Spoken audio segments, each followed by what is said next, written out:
Hello. Today I want to talk to you a little bit about fuel filters for fuel-injected vehicles. And I've got a filter here that I bought from NAPA about 3 or 4 years ago. And this is a universal fit filter that goes on several vehicles, a whole bunch of like Chrysler vehicles. This one was specific for Toyota. And this is what it looks like. On the end, it's a universal position, and it doesn't come with the bracket, which is really a real pain in the butt to put in. And I ordered one from Amazon, the vehicle specific, and it came with or without the bracket. It was actually cheaper with the bracket, go figure. And the bracket here, it's got this bolt in it. Maybe hard to show it, but this bolt here gets all rusted out, so you can't loosen it up, or it's very difficult to spread it enough you can get the filter out of the bracket. And since this came with the bracket specific for the vehicle and it's clocked in the proper position, then it's going to save probably about 20 minutes fighting with the old filter to get the bracket off. And I've done that before, and it's a real pain in the behind.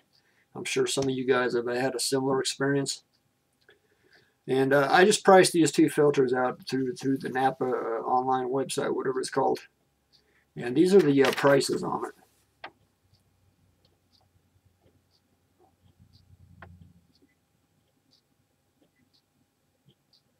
Maybe that's hard to read, but where I live, the cheap line filter without the bracket is $7.65, and the premium Wix Gold was $21.15 off of their website for the zip code I live in.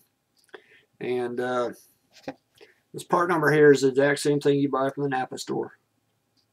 And this is what I ordered from Amazon. And that included delivery to my house because I have a Prime membership. If you don't know what that is, check it out because it's a good deal. Just to give you a real quick a rundown on what it is they charge you $79 for a year, and you get 2-day free shipping on like thousands of items, and it equates down to about $8 a month. So it's a no-brainer to just sign up for that service. But my receipt here from Amazon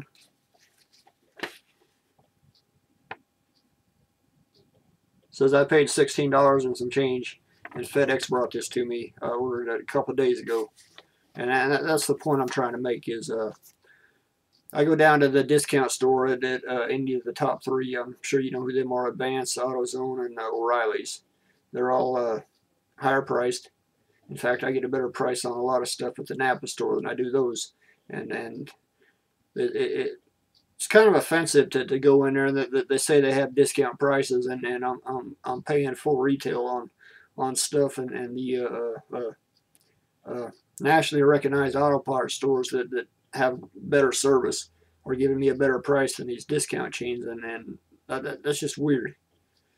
You go in there and these people are dumb as a rock when it comes to auto parts, but they have some kind of certification as a sales attendant or some crap like that, and that's weird. And just to have fun, I went and applied for a job at AutoZone like 3 times, and nobody ever called me. I thought that was kind of funny.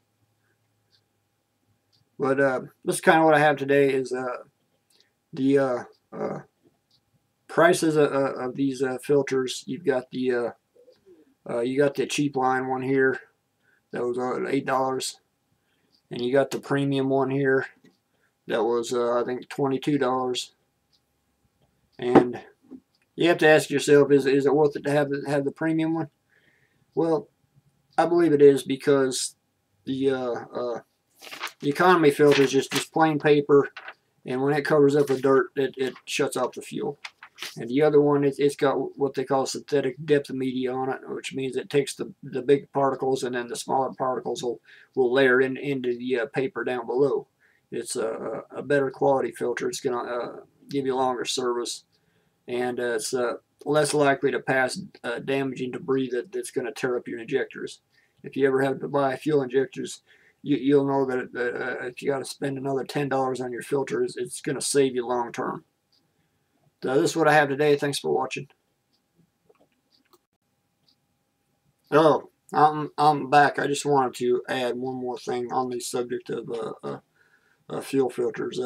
I just read an article from a technician by Toyota, and he acknowledges that Toyota does not recommend replacing the fuel filter unless it clogs up, and it can go anywhere from 80 to 100,000 and beyond before it needs a replacement. And he also noted that you should buy the OEM type filter or a very good quality filter to prevent premature failure.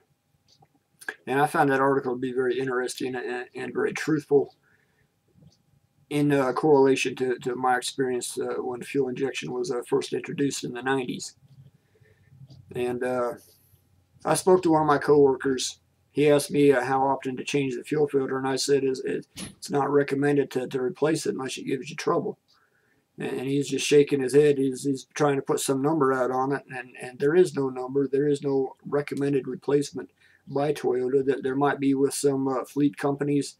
This man used to work at Ryder, I believe, or Penske, one of them companies, and they may have their own policy on this based on experience, but there's no literature I'm aware of that says you have to replace it at 50,000 mile intervals or 30,000 or whatever it used to be. And it's quite true. And there's a lot of people that are just changing the filter because it's a bad habit from years ago. Some people believe maintenance is a never ending. He says you have to do this. The owner's manual says you have to do this. It's not always true today. That's the reason that they're hiding the filter under the intake manifold, or they're hiding it down in the bottom of the chassis where you can't get to it, because they do not want you to change it. They do not want you to open the system and expose it to dirt. And that's what it comes down to. You can do more harm than good by changing the filter, especially if you're buying a cheapo garbage one like I showed you with that Pro Select. $7 compared to I think 22. And if you go to the dealer, you're going to pay anywhere from 60 to 100 for a OEM filter, which is comparable to the gold filter I showed you. Thanks for watching.